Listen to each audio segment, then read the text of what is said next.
So, we all know the Philippines is famous for its jaw-dropping natural beauty, right? A true paradise. But here's the thing.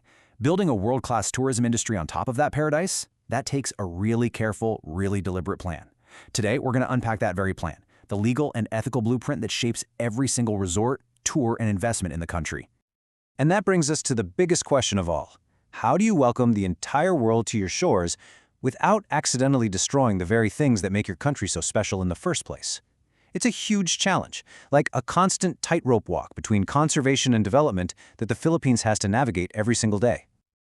Okay, so let's dive in. Before we can even start talking about the local rules, we've got to zoom out and look at the big picture. We're going to start with the international principles that pretty much guide responsible tourism everywhere on the planet. And that global picture really starts right here, with the UN World Tourism Organization. They created something called the Global Code of Ethics for Tourism, and you can think of it as the foundational blueprint. The core idea is actually pretty simple. Tourism should be a force for good. Good for people and good for the planet. Now, this code isn't just some vague, feel-good idea. Not at all. It's a super comprehensive framework that's built on 10 core principles.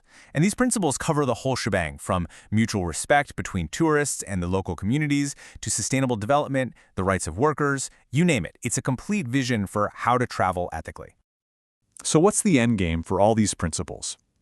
Well, it's all about achieving what we call sustainable and responsible tourism. Basically, it means you maximize all the good things that come with tourism, like jobs and economic growth, while you minimize all the bad stuff, like damage to the environment or local cultures or societies. Okay, so that's the global game plan. But how does that big international vision actually get translated to the national level? Let's take a look at how the Philippines takes those ideals and literally bakes them into its own laws. And right at the heart of Philippine law, you've got this fascinating tension. See, on one hand, the Constitution itself says the state must protect the environment.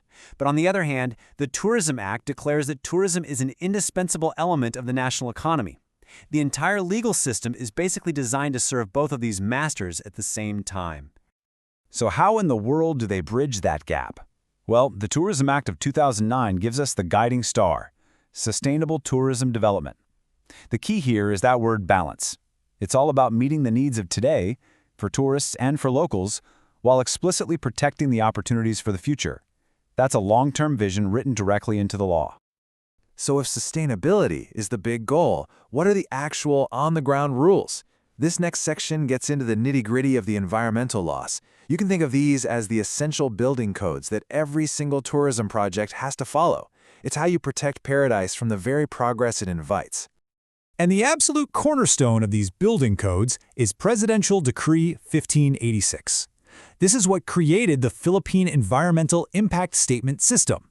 Its entire reason for being is to check out development projects and make sure they're environmentally sound before a single shovel ever hits the ground. And this isn't just a suggestion, it's a mandatory process. First, the developer has to submit this super detailed study of all the potential environmental impacts. Second, the Department of Environment and Natural Resources, the DNR, pores over it.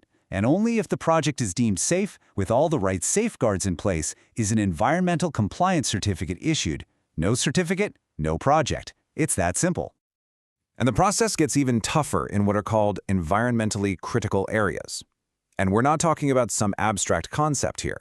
We're talking about the very places that make the Philippines so special.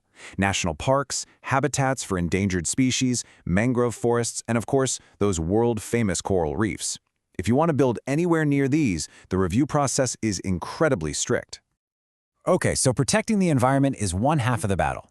But the other half is attracting the investment you need to build a truly world-class tourism experience. So let's shift gears a bit and look at the business side of things, the rules and the incentives for people who want to build and invest in the country's tourism sector.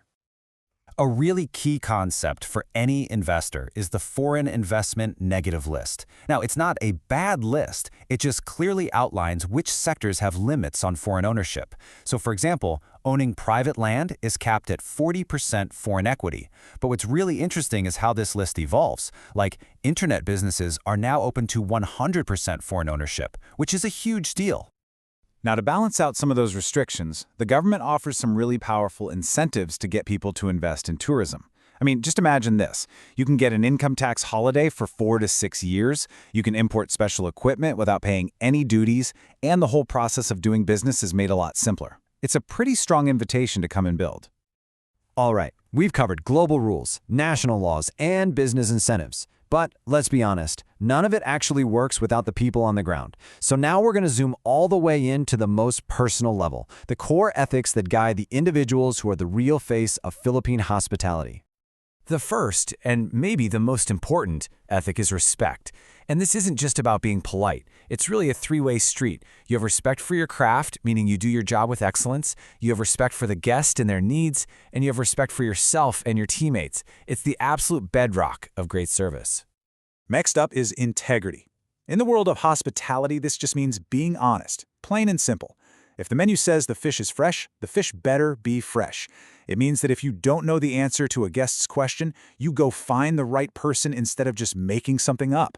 It's all about building trust, one honest interaction at a time. And finally, we have kindness.